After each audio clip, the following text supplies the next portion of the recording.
Oni datang kemari, sambut Naon dengan rata terkejut saat menemukan Yen baru saja masuk ke dalam kamar inap yang sudah Naon tempati selama hampir 1 minggu ini. Aku mendengar kau akan keluar dari rumah sakit hari ini. Pada akhirnya keadaanmu bisa kembali pulih, balas Yen sembari berjalan dekat. Semua itu berkat Uni dan Taehyung Opa. Kalau tidak ada kalian, aku juga pasti tak akan pernah kenal dengan anak Uni. Aku banyak mendengar hal baik darinya sebagai seorang menderita. Berkat Nana Uni, aku bisa lebih membuka mataku untuk melihat dunia dari sisi lainnya, ucap Naon. Syukurlah jika kehadiran Nana bisa membuatmu merasa jauh lebih baik. Aku sangat berterima kasih atas motivasi yang kau berikan pada Naon. Yang mengucapkan hal tersebut pada Nana tulus dari dalam hati. Melihat Naon mengingatkan aku pada sosok adik perempuanku sendiri. Ia yang tengah terpuruk membuatku merasa tak tega dan ingin mensupportnya untuk kembali bangkit seperti sedia kala, balas Nana. Meskipun Nana masih memiliki keluarga besar yang bisa menerimanya dengan sukarela, tetapi wanita itu pergi mendedikasikan hidupnya untuk memberikan bantuan pada orang-orang seperti Naon. Nana akan mendampingi mereka hingga bisa bangkit kembali dan kemudian pergi untuk mencari orang lain yang membutuhkan. Lusa kemarin Taehyung sempat pergi ke kediaman yang kau tempati saat ini, dan ia menemukan lingkungan di sana benar-benar tidak mendukung untuk kesembuhanmu, ucap Yen memulai.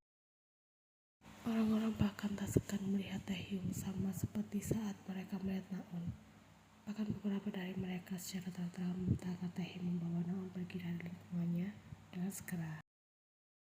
Aku tahu nih, balas Naon dengan kepala tertunduk. Rasanya juga berat sekali untuk kembali ke sana padahal hampir selama seminggu ini Nana Uni sudah susah payah memotivasiku untuk kembali bersemangat. Namun mengingat aku harus kembali ke sana lagi, aku tidak yakin apa semangatku saat ini akan terus bertahan atau bahkan semakin memudar. Lanjutnya, kita bisa mencari tempat tinggal baru dengan kondisi lingkungan yang memberikan dampak positif bagimu, jelas Nana. Nana benar, jika kau tidak keberatan, aku dan Taehyung sudah memilih beberapa lokasi hunian yang sekiranya nyaman untuk kau tinggali. Tentukan saja lokasinya. Kami akan memindahkan barang-barangmu dari sana, jadi kau tidak perlu menginjakkan kakimu ke sana lagi, tambah Yen. Terima kasih Uni, aku tidak menyangka kau sebaik ini padaku. Padahal selama ini aku selalu bersikap buruk padamu, umum Naon. Tidak Naona, yang lalu biarkan berlalu. Untuk saat ini, mari kita fokus pada masa depan yang lebih baik saja, balas Yen. Oh iya, minggu depan kau dan Taehyung Opa akan segera menikah kan? Aku ucapkan selamat atas pernikahan kalian berdua. Semoga kali ini kalian tetap berjodoh hingga akhir hayat, ucap Naon dengan tulus.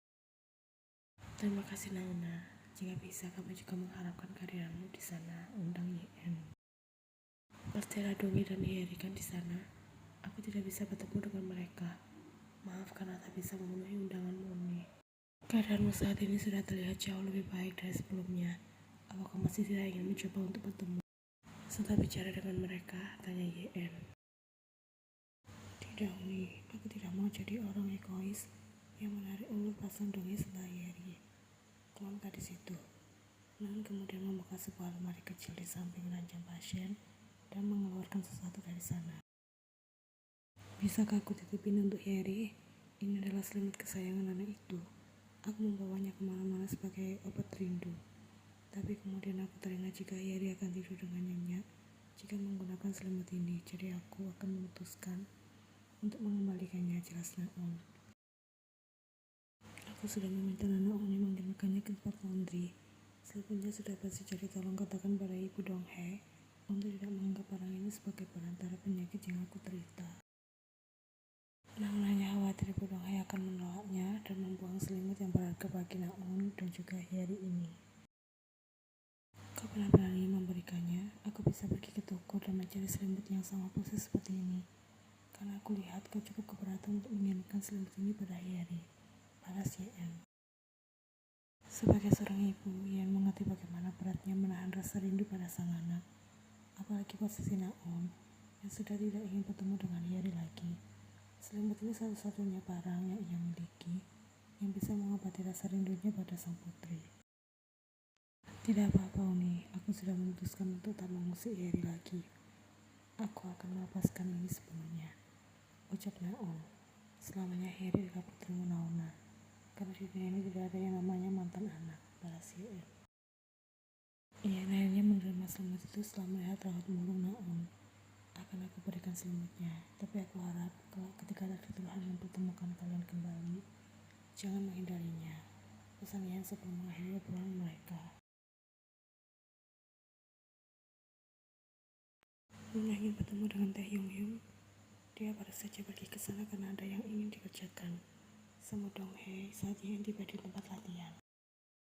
Sebenarnya kedatanganku ke sini untuk menjemput sayang pulang dari latihan karena Tae Hyung bilang dia cukup sibuk dengan pekerjaannya, balas Ian. Akhir-akhir ini Tae Hyung Hyung memang sedang mempersiapkan banyak hal untuk anak-anak didik kami. Ia bilang ingin menjalani pesta pernikahan dengan tenang tanpa bayang-bayang kerjaan yang menumpuk. Kau mau aku panggilkan Tae Hyung Hyung sebentar? Dong Hae menawarkan. Tidak perlu dong ya, aku kemarin juga ingin bertemu denganmu. Ada yang ingin aku berikan. Denganku, apa itu? Tanya Dong Hae penasaran. Ian tampak menyodorkan sebuah paper bag dan meminta Dong Hae untuk menerimanya. Ini apa? Selimut milik Harry, tolong berikan padanya, balas Ian. Apa ini dari Naun? Nuna bertemu dengannya di mana dia sekarang, sebulan lagi itu. Kau tidak perlu tahu dong ya, ini adalah keinginan Naun, jadi aku berusaha untuk menghormatinya. Begitu juga denganmu. Aku harap kau juga bisa menghargai keputusan gadis itu, jelas ya. Sebenarnya aku masih sangat ingin bertemu dengan Naun. Suatu hari nanti jika Tuhan mentakdirkan kalian untuk kembali bertemu, kalian pasti akan bertemu bagaimanapun caranya. Ucap Ian mencoba untuk memberikan pengertian pada Dong Hae. Meskipun tujuan Dong Hae untuk bertemu dengan Naun adalah baik, tapi karena pihak Naun yang menolak, Ian tak bisa berbuat banyak selain mengertinya. Aku harap kau tidak memiliki niatan untuk mencari Naun secara diam-diam. Itu adalah hal yang Ian takutkan. Bisa saja Dong Hae nekat melakukannya. Karena Ian hanya ingin memastikan Naun tetap bisa hidup dengan layak dan terhindar dari stres. Jika sampai Dong Hae kembali mengusik ketenangan Naun lagi, tidak menutup kemungkinan gadis itu akan kembali pergi dan menghilang. Aku mohon padamu Dong Hae, bukan berarti aku ini kejam. Ini adalah cara kami untuk bisa sama-sama menjaga kalian semua. Aku mengerti Nuna, kumam Dong Hae. Meskipun ia sedikit merasa kecewa menganggap yang sudah menghalanginya, tapi apa yang ia ucapkan benar adanya. Karena Naun baik-baik saja kan, Dong Hae ingin memastikan. Keadaannya baru membaik setelah seminggu ini mengalami naik turun. Kami mengusahakan semua hal yang terbaik baginya, jadi kau dan Harry tak perlu merasa khawatir. Hanya percaya saja pada kami. Dong Hae menghela nafas lega mendengarnya. Selama ini ia selalu merasa khawatir melihat Naun yang menutupi kesakitannya sendirian. Lelaki itu ingin mengulurkan bantuan namun Naun justru semakin pergi menjauh hingga tak lagi terlihat. Hanya tolong jangan menutupi keadaan Naun dariku. Mendengar ia baik-baik saja sudah cukup membuatku merasa tenang, ucap Dong Hae. Kau percaya padaku dan juga Tae Hyung kan? Tanya Yen. Dong Hae mengangguk. Aku percaya. Ibu cantik sekali seperti Tuan Putri, sementara ayah seperti seorang pangeran. Ucap Sen saat ia melihat Yen sudah selesai dengan make up dan gaun pengantinnya. Melihat ayah dan ibunya hari ini membuat anak berusia 6 tahun itu teringat dengan saat ia dan Harry ketika memerankan pangeran dan Tuan Putri saat pentas seni perpisahan sekolah kanak-kanak dulu. Terima kasih sayang, saya juga tampan sekali memakai jas seperti ini, balas Yen dengan senyum. Saya benar-benar mirip dengan Kim Tae Hyung versi mini. Ian bahkan sudah bisa menebak bagaimana rupa sang suami dengan setelan jas pengantinnya karena hal itu tak jauh beda dengan penampilan saya saat ini. Asalkah aku dan Jisung mencarinya kemana-mana, ternyata dia ada di sini. Padahal sedari tadi ia hanya bersama dengan Tae Hyung, ucap ibu Yen saat masuk ke dalam ruangan pengantin wanita. Saya penasaran ingin melihat ibunya, jadi ia datang kemari. Yang menjelaskan pada sang ibu dengan senyum. Anak-anak memang tak pernah bisa diam. Ada saja hal yang membuat mereka merasa penasaran hingga pergi dari jangkauan orang dewasa. Apa perlu aku buatkan air jahe hangat lagi ya nak? Wanita parubaya itu menawarkan karena sebelum berangkat tadi. Ian mengaku ia masih merasa mual. Tidak perlu bu, sepertinya anak ketika kami bisa bekerja sama dengan baik. Aku bahkan sudah tak merasa mau sama sekali, balas YM. Syukurlah kalau begitu, 10 menit lagi acara akan segera dimulai. Aku khawatir kau akan kesulitan menahan diri di sana. Ibu jangan khawatir. Ini bahkan bukan acara besar, namun sangat berharga bagiku dan Taehyung, ucap YM. Jika dulu mereka saling berjanji untuk tetap bersama, baik itu di saat suka maupun duka, tanpa tahu hal apa saja yang akan terjadi ke depannya, hingga perceraian sempat memisahkan mereka berdua. Kini setelah melewati masa perceraian yang mereka anggap sebagai proses introspeksi diri, keduanya telah siap untuk kembali bersama sebagai pasangan juga orang tua. Meskipun sudah pernah mengalaminya, namun untuk kedua kalinya, Taehyung tetap merasa berdebar, serta terharu saat dia mengatakan jika ia bersedia menemani, serta setia hanya pada Kim Taehyung di sepanjang hidupnya. Cincin pernikahan kembali disematkan, kali ini bentuknya lebih sederhana daripada sebelumnya, namun Yeon menyukainya. Begitu pula dengan acaranya yang dibuat sederhana dan singkat, tapi memiliki makna yang dalam. Ketika malam tiba, Ibu Yeon langsung menarik Sehan untuk masuk ke dalam kamarnya sendiri, karena itu sudah hampir meminta sang ayah membacakan buku cerita sebelum tidur seperti biasanya. Karena Taehyung mengganggu momen pengantin baru tersebut, Ibu Yeon berinisiatif menggantikan Taehyung malam ini.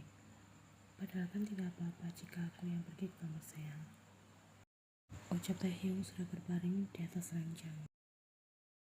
Kau benar, lagi pula kau sedang tidak ingin menyentuhku, balas Yeon merapatkan pelukannya di lengan suaminya.